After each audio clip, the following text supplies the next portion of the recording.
हाँ जी, कल last topic कौन सा पढ़ा था एकांश? है जी, टाइप ऑफ पिगमेंट। अच्छा, तो आज की क्लास में हम लोग शुरू करेंगे structure of chlorophyll.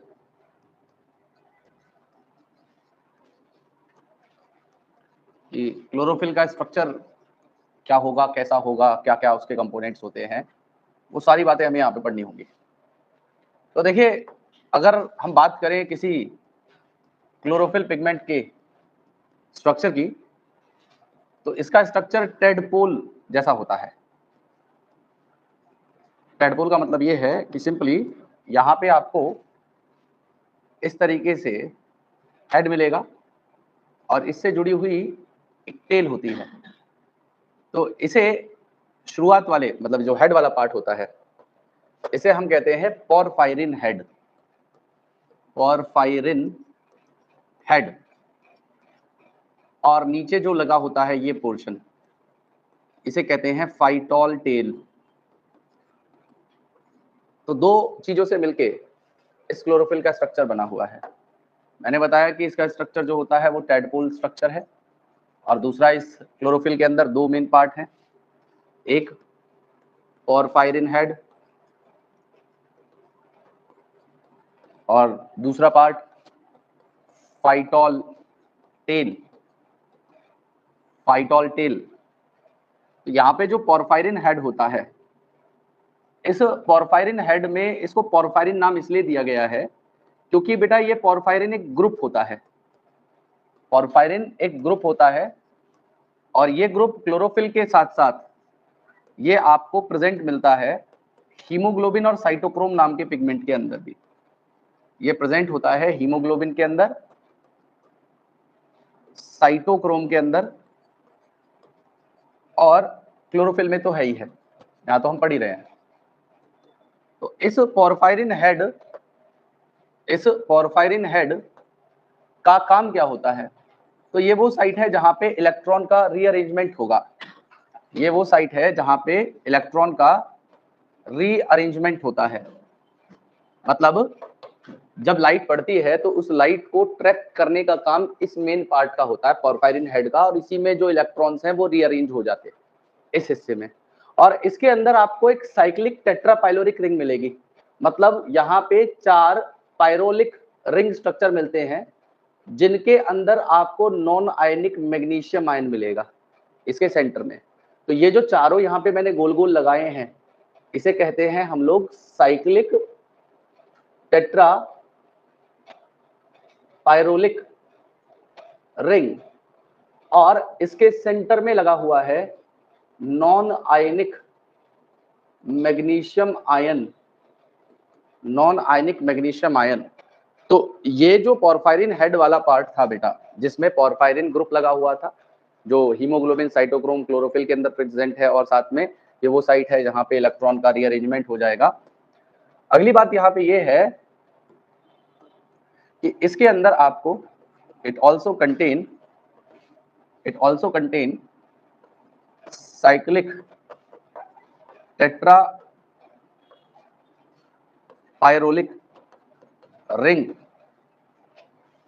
And non ionic magnesium ion. इसके अंदर आपको नॉन आयनिक मैग्नीशियम आयन मिलेगा और साइक्लिक टेट्रापाइलोरिक रिंग स्ट्रक्चर भी मिल जाएगा।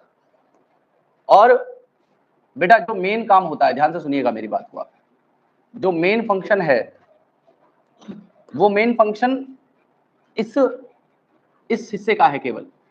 ये जो नीचे वाला पार्ट बनाया मैंने, जिसे मैं फाइटोल टेल कह रहा हूं, इसका ऐसा कोई काम नहीं है। इसका बस एक ही काम है, वो ये कि कल मैंने आपको बताया था कि ये थाइलेकॉइड है और इस थाइलेकॉइड की प्लाज्मा मेम्ब्रेन पे ये क्लोरोफिल प्रेजेंट होगा, यही बताया था आपको मैंने। तो ये जो पूरा हिस्सा है क्लोरोफिल का, मेन हेड वाला पार्ट जो है, ये एक हाइड्रोफिलिक मॉलिक्यूल है। क्या ये हाइड्रोफिलिक मॉलिक्यूल है? और अगर आपने प्लाज्मा मेम्ब्रेन का स्ट्रक्चर पढ़ा हो तो प्लाज्मा मेम्ब्रेन के स्ट्रक्चर में आपने देखा होगा कि प्लाज्मा मेम्ब्रेन जो होता है उसमें बीच में हाइड्रोफोबिक जोन आता है। क्या आता है? हाइड्रोफोबिक जोन होता है। तो अब कोई हाइड्रोफिलिक चीज हाइड्रोफोबिक जोन में लग सकती है क्या? नहीं लग सकती। तो इस वजह से ये जो फाइटोल टेल है, जो कि एक हाइड्रोकार्बन की चेन है, ये खुद में हाइड्रोफिलिक है। तो इसका काम क्या होता है? इसका काम होता है कि इस टेल के थ्रू, टेल तो ऐसे अंदर घुस जाएगी प्लाज्मा मेम्ब्रेन के, और ये जो हेड वाला पार्ट है ये ऐसे बाहर लगा रह जाएगा। तो ये क्या कर रहा है? इस क्लोरोफिल मॉलिक्यूल को एंकर कर रहा है।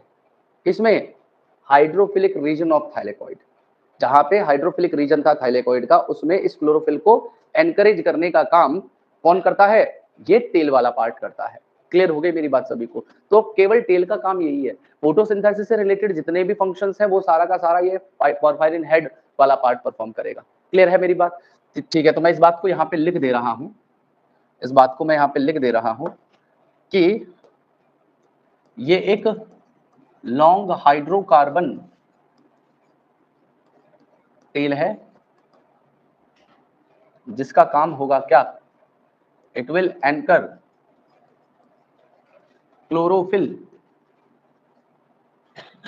इन हाइड्रोफोबिक रीजन ऑफ थाइलेकॉइड। ये थाइलेकॉइड के हाइड्रोफोबिक रीजन में उस क्लोरोफिल को एनकरेज या एंकर करने का काम करेंगे। क्लियर हो रही है मेरी बात? तो ये तो रही बात स्ट्रक्चर ऑफ क्लोरोफिल की, कि क्लोरोफिल का स्ट्रक्चर कैसा हो सकता है।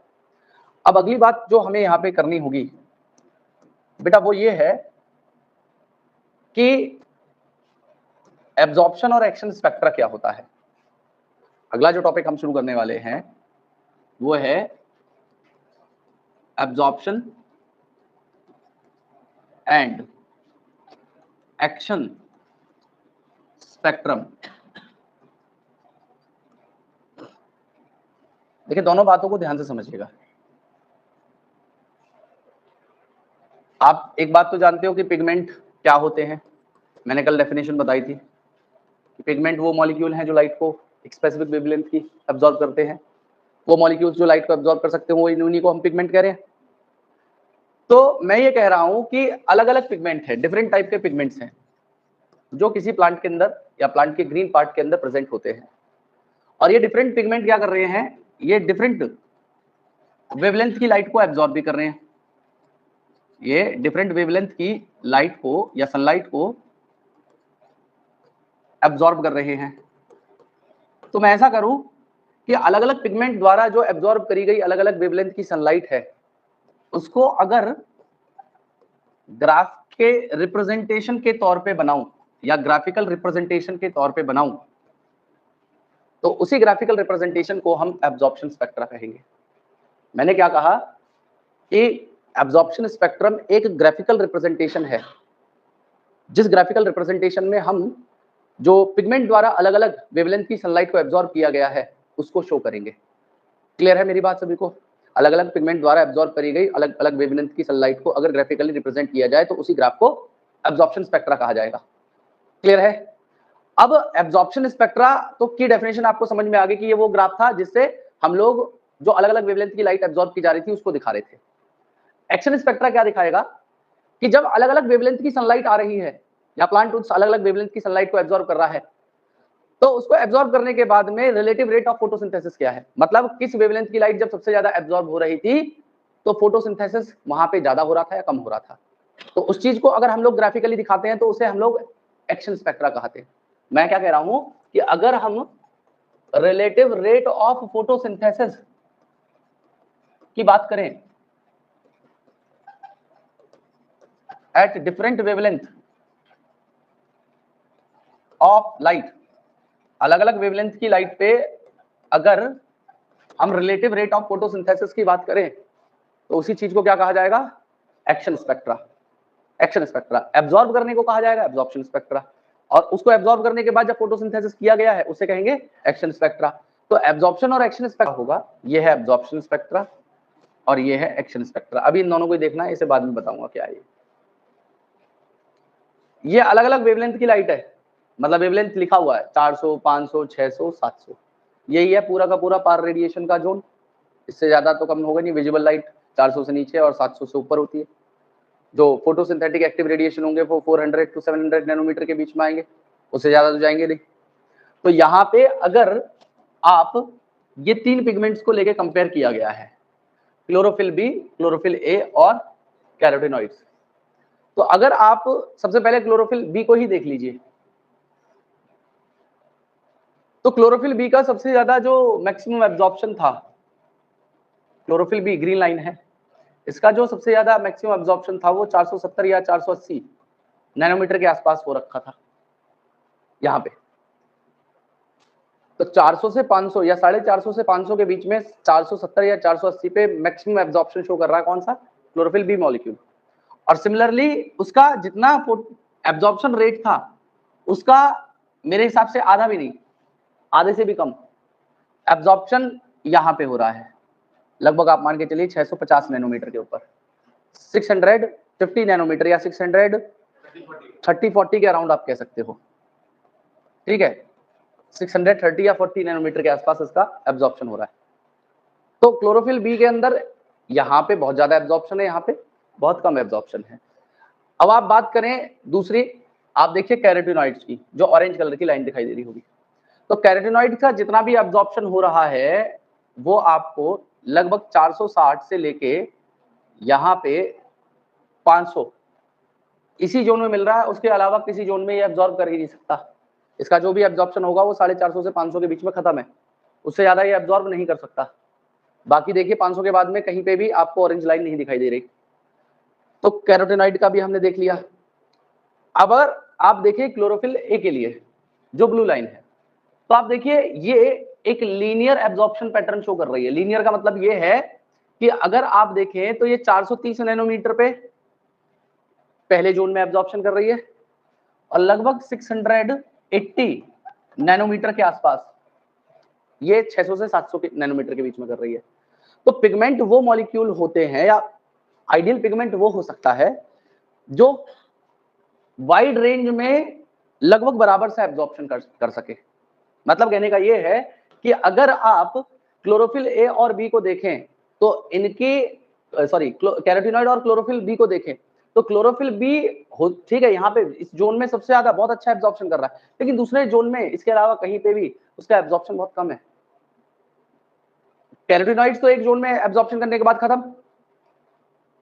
केवल क्लोरोफिल ए ऐसा मॉलिक्यूल है जो दोनों जोन में आपका लीनियरली, मतलब लीनियर का मतलब है कि दोनों जगह लगभग बराबर बराबर सा, समहाउ सिमिलर, मतलब थोड़ा सा डिफरेंस है बस, लेकिन इतना नहीं है कि एक में बहुत ज्यादा हो गया एक में बहुत कम हो गया, लगभग somehow similar equal absorption show कर रहा है। तो इसमें यह बताया जा रहा है कि जो सबसे ज्यादा अच्छे से लाइट को एब्जॉर्प्शन कर सकता है वो हमारा क्लोरोफिल ए मॉलिक्यूल है। और क्लोरोफिल ए मॉलिक्यूल का एब्जॉर्प्शन 430 और 660 नैनोमीटर पे सबसे ज्यादा होता है, सबसे ज्यादा होता है। अब बात करते हैं एब्जॉर्प्शन एक्शन स्पेक्ट्रा की। तो इसमें एक्शन स्पेक्ट्रा का मतलब ये है कि जब लाइट को एब्जॉर्ब किया जा रहा था अलग अलग पिगमेंट द्वारा, तो किस वेवलेंथ की लाइट पे प्लांट के अंदर सबसे ज्यादा फोटोसिंथेसिस था।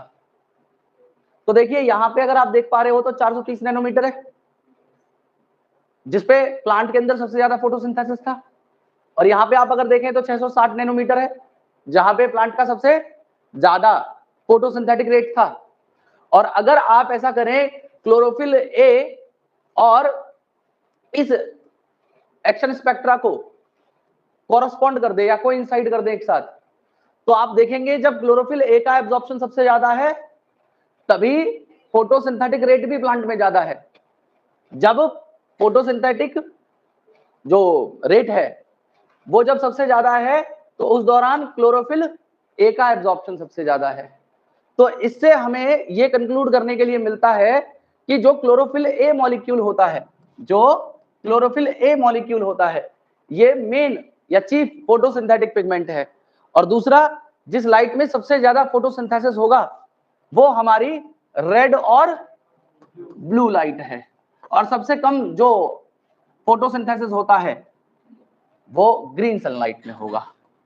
जो सबसे कम फोटोसिंथेसिस है वो ग्रीन सनलाइट के अंदर होगा। क्लियर हो रही है मेरी बात सभी को? तो यहाँ पे यहाँ पे ये एब्जॉर्प्शन और एक्शन स्पेक्ट्रा को जब आप कोइंसाइड करते हैं क्लोजली और शो करते हैं कि फोटोसिंथेसिस जो हो रहा है वो मैक्सिमम है कब, ब्लू और रेड रीजन ऑफ स्पेक्ट्रम में। और ये ग्राफ ये भी शो करता है कि chlorophyll a chief photosynthetic pigment है जो फोटोसिंथेसिस के साथ में एसोसिएटेड है। क्लियर है मेरी बात? एब्जॉर्प्शन और स्पेक्ट्रम और एक्शन स्पेक्ट्रा। अब अगली बात है इसके अंदर कि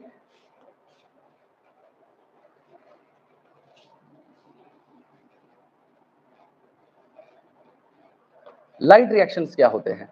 कल मैंने आपको दो चीजें बताई थी जब क्लोरोप्लास्ट के स्ट्रक्चर को एक्सप्लेन किया था।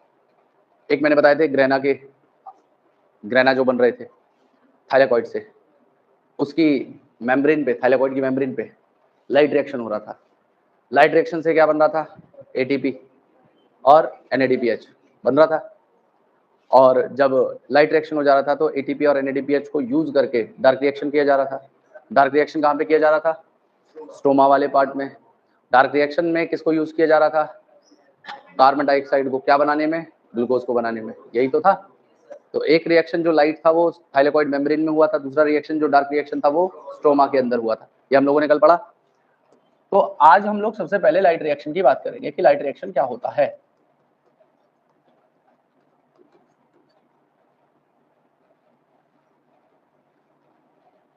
देखिए, लाइट रिएक्शन को बेटा फोटोकेमिकल रिएक्शन बोला गया है।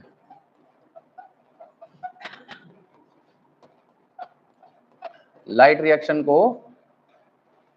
फोटोकेमिकल रिएक्शन बोला गया, जिसकी मदद से हम क्या कर पाते हैं, हाई एनर्जी केमिकल इंटरमीडिएट को बनाते हैं। हाई एनर्जी केमिकल इंटरमीडिएट्स को बनाते हैं, जैसे कि ATP और NADPH। ये हमारे हाई एनर्जी केमिकल इंटरमीडिएट हैं जिनको बनाया गया। इस रिएक्शन में 3 मेन स्टेप्स हैं।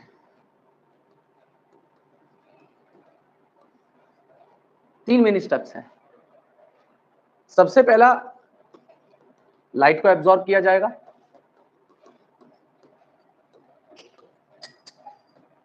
दूसरा काम यहां पे क्या किया जाएगा, वाटर को स्प्लिट।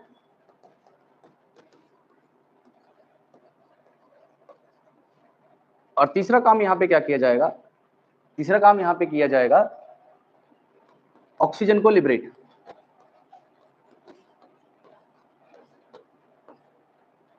तो ये तीनों स्टेप्स को परफॉर्म करते हैं कुछ पिगमेंट्स का ग्रुप, जिन्हें हम पिगमेंट सिस्टम या फोटो सिस्टम कहते हैं। हालांकि मैं पिगमेंट सिस्टम और फोटो सिस्टम के बारे में आपको कल ब्रीफ कर चुका हूं, क्या होते हैं फोटो सिस्टम। तो आइए बात कर लेते हैं सबसे पहले फोटो सिस्टम्स के बारे में। फोटो सिस्टम या पिगमेंट सिस्टम, इन्हें कौन बनाएगा। मैंने आपको बताया था कि बहुत सारे ग्रुप्स पिगमेंट्स के फोटो सिस्टम को बनाते हैं। और फोटो सिस्टम 2 मेन हिस्सों से मिलकर बनता है। एक बताया था मैंने, इसके अंदर क्या होगा, रिएक्शन सेंटर। और रिएक्शन सेंटर के तौर पे ऑलवेज क्या होगा, क्लोरोफिल ए मॉलिक्यूल, जो हमेशा रिएक्शन सेंटर में प्रेजेंट होगा। और रिएक्शन सेंटर के अलावा यहां पे क्या प्रेजेंट होंगे, एसेसरी पिगमेंट्स। और एसेसरी पिगमेंट के तौर पे यहां पे क्लोरोफिल के जितने भी अदर टाइप थे, जैसे B, C, D और E। और उसके अलावा यहां पे और क्या हो सकते हैं, कैरोटीनॉइड्स, जो एसेसरी पिगमेंट के तौर पे प्रेजेंट होंगे। अच्छा, यही एसेसरी पिगमेंट जो रिएक्शन सेंटर को सराउंड करके रखते हैं, ये क्या बनाते हैं, एंटीना मॉलिक्यूल। कल मैंने बताया था, ये एंटीना मॉलिक्यूल क्या करेंगे, डिफरेंट वेवलेंथ की लाइट को एब्जॉर्ब करके रिएक्शन सेंटर तक पहुंचाएंगे। और दूसरा, इसको फोटो ऑक्सीडेशन से, है ना, एक्सेसिव हीट से क्लोरोफिल ए को बचाते हैं, प्रोटेक्ट करते हैं, शील्ड पिगमेंट के तौर पे एक्ट करते हैं। तो ये एंटीना मॉलिक्यूल के तौर पे एक्ट करेंगे और इसी वजह से ये जब अलग अलग वेवलेंथ की लाइट को एब्जॉर्ब कर पा रहे थे तो इनको हम लोगों ने क्या नाम दे दिया था, light harvesting complex. Light harvesting complex बना रहे थे ये। अच्छा, लाइट हार्वेस्टिंग कॉम्प्लेक्स जो होता है LHC, ये दो चीजों से मिलकर बना होता है। एक इसके अंदर होते हैं लाइट हार्वेस्टिंग पिगमेंट, ये पिगमेंट यही है, एसेसरी पिगमेंट को ही लाइट हार्वेस्टिंग पिगमेंट कहेंगे, एसेसरी पिगमेंट ही हमारे लाइट हार्वेस्टिंग पिगमेंट कहलाएंगे। और दूसरा पार्ट इसके अंदर होगा जिन्हें हम लोग कहेंगे कुछ प्रोटीन्स, ठीक है। तो LHP मतलब light harvesting pigment and few proteins both together will form LHC, light harvesting pigment और प्रोटीन, ये दोनों मिलके क्या बनाएंगे, लाइट हार्वेस्टिंग कॉम्प्लेक्स को बनाएंगे। ये दोनों मिलके क्या करेंगे, लाइट हार्वेस्टिंग कॉम्प्लेक्स को बनाएंगे। क्लियर है मेरी बात? मैंने कल बताया था आपको, जिन्होंने क्लास कल की देखी हो तो उन्हें अंदाजा होगा कि ये बीच में होता है रिएक्शन सेंटर। रिएक्शन सेंटर में बहुत सारे क्लोरोफिल ए के मॉलिक्यूल प्रेजेंट होते हैं और इनको चारों तरफ से सराउंड करने के लिए अलग अलग तरीके के एसेसरी पिगमेंट प्रेजेंट होते हैं, एसेसरी पिगमेंट प्रेजेंट होते हैं। तो जो सनलाइट आती है अलग अलग वेवलेंथ की, यहाँ पे उस अलग अलग वेवलेंथ की सनलाइट को ये एब्जॉर्ब करके रेजोनेंस एनर्जी ट्रांसफर करते हैं और लेटर ऑन उसे ट्रांसफर कर देते हैं किसके पास में, रिएक्शन सेंटर के पास में। रिएक्शन सेंटर से इलेक्ट्रॉन निकलता है, अब वो इलेक्ट्रॉन जनरली कौन डोनेट करेगा, वाटर, यही होता है। तो इसी लाइट की वजह से, हाई एनर्जी की वजह से वाटर की भी स्प्लिटिंग होती है। लेकिन बात ये होती है बेटा कि हमने क्या किया हुआ है, फोटो सिस्टम को दो मेन कैटेगरी में बांटा हुआ है ऑन द बेसिस कि उनका एब्जॉर्प्शन मैक्सिमम कितना है, मतलब कौन सा chlorophyll A molecule maximum absorption कर सकता है। उस बेसिस पे हम लोगों ने दो कैटेगरी में फोटो सिस्टम को बांट दिया है, एक होते फोटो सिस्टम 1 और एक होते फोटो सिस्टम 2। अच्छा, इनको नाम जो दिया गया है फोटो सिस्टम 1 और 2, ये बेसिस दिया गया है ऑर्डर ऑफ डिस्कवरी के बेसिस पे, मतलब जो फोटो सिस्टम पहले डिस्कवर हो गया उसको फोटो सिस्टम 1 कह दिया और जो बाद में डिस्कवर हुआ उसे फोटो सिस्टम 2 कह दिया।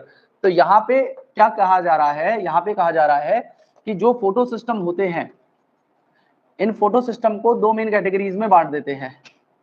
एक कैटेगरी है जिसे कहा जाता है फोटो सिस्टम 1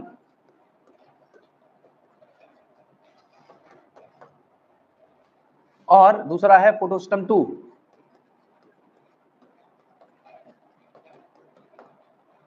ये जो फोटो सिस्टम 1 होते हैं बेटा, ये जो फोटो सिस्टम 1 होते हैं इन्हें P700 भी कहा जाता है और जो फोटो सिस्टम 2 होते हैं इन्हें P680 भी कहते हैं। ऐसा क्यों कहते हैं?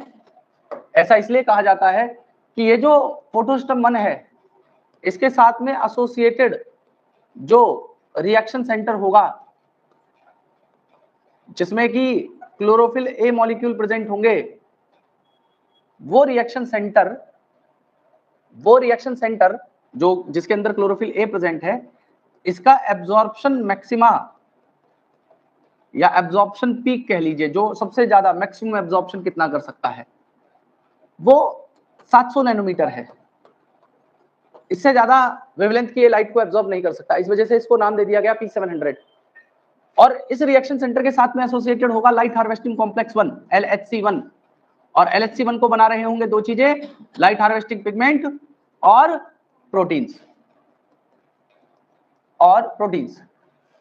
सिमिलरली जो फोटो सिस्टम सेकंड है, इस फोटो सिस्टम सेकंड के अंदर आपका जो रिएक्शन सेंटर होगा, जो यहाँ पे रिएक्शन सेंटर होगा वो भी क्लोरोफिल ए ही होगा। लेकिन अब की बार जो क्लोरोफिल ए है इसका जो एब्जॉर्प्शन पीक है या इसका जो एब्जॉर्प्शन मैक्सिमा है वो 660 नैनोमीटर का है। इससे ज्यादा सनलाइट को ये एब्जॉर्ब नहीं कर सकता, इस वजह से इसे P680 या 680 नैनोमीटर की वजह से P680 नाम दे दिया जाता है। और दूसरा इसके साथ में जो लाइट हार्वेस्टिंग कॉम्प्लेक्स होगा उसे LHC सेकंड कह देंगे और उसमें भी लाइट हार्वेस्टिंग पिगमेंट लगे होंगे और साथ में उसके एसोसिएटेड होंगी कुछ प्रोटीन। तो ये तो रही बात हमारी फोटो सिस्टम की कि फोटो सिस्टम के दो टाइप हैं और इनको किसने बनाया ये भी मैंने आपको बता दिया। अब अगली बात ये है कि जो फोटो सिस्टम बने 1 और 2, इन दोनों के बीच में डिफरेंस क्या है, मतलब what is the basic difference between photosystem 1 and 2। तो अगला टॉपिक हम यहां पे शुरू कर रहे हैं, डिफरेंस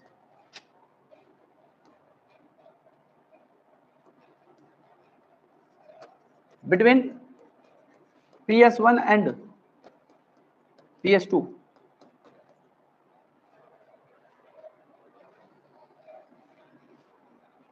देखिए एक तरफ लिख दे रहा हूं मैं PS1 मतलब फोटोसिस्टम 1 या पिगमेंट सिस्टम 1, और दूसरी तरफ लिख दे रहा हूं मैं PS2 या फोटोसिस्टम 2 या पिगमेंट सिस्टम 2। इन दोनों में सबसे पहला डिफरेंस होगा ये कि इसका जो रिएक्शन सेंटर है वो है P700 और इसका रिएक्शन सेंटर P680। बेटा जो PS1 होता है ये थाइलाकॉइड के आउटर सरफेस की तरफ प्रेजेंट होता है, थाइलाकॉइड की आउटर सरफेस की तरफ प्रेजेंट होता है। तो ये प्रेजेंट होता है, मैं यहां पे लिख दे रहा हूं, it is present on outer side of thylakoid membrane, और ये आपको अंदर की तरफ मिलेगा। तो ये आपको प्रेजेंट मिलेगा ऑन इनर सरफेस या side of thylakoid membrane. Thylakoid membrane की अंदर के सरफेस की तरफ ये आपको देखने के लिए मिलेगा PS2।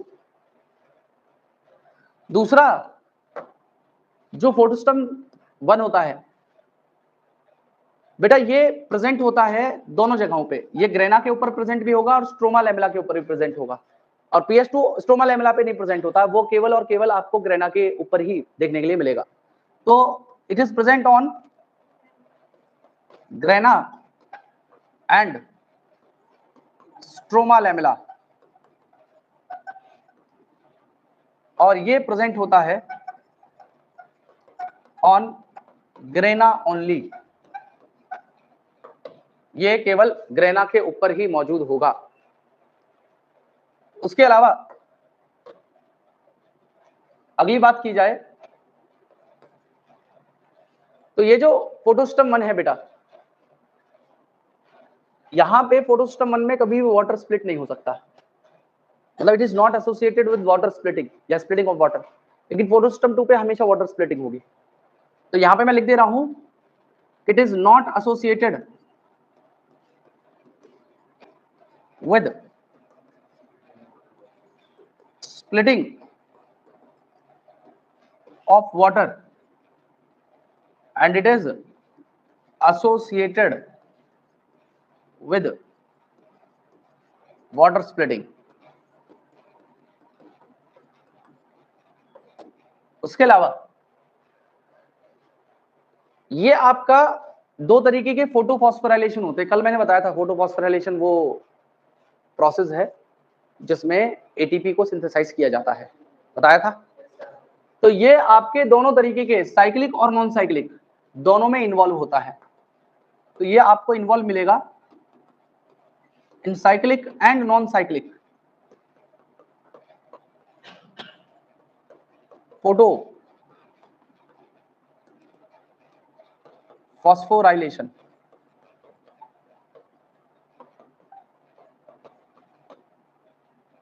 और ये केवल आपको नॉन साइक्लिक फोटोफॉस्फोराइलेशन में इन्वॉल्व मिलेगा।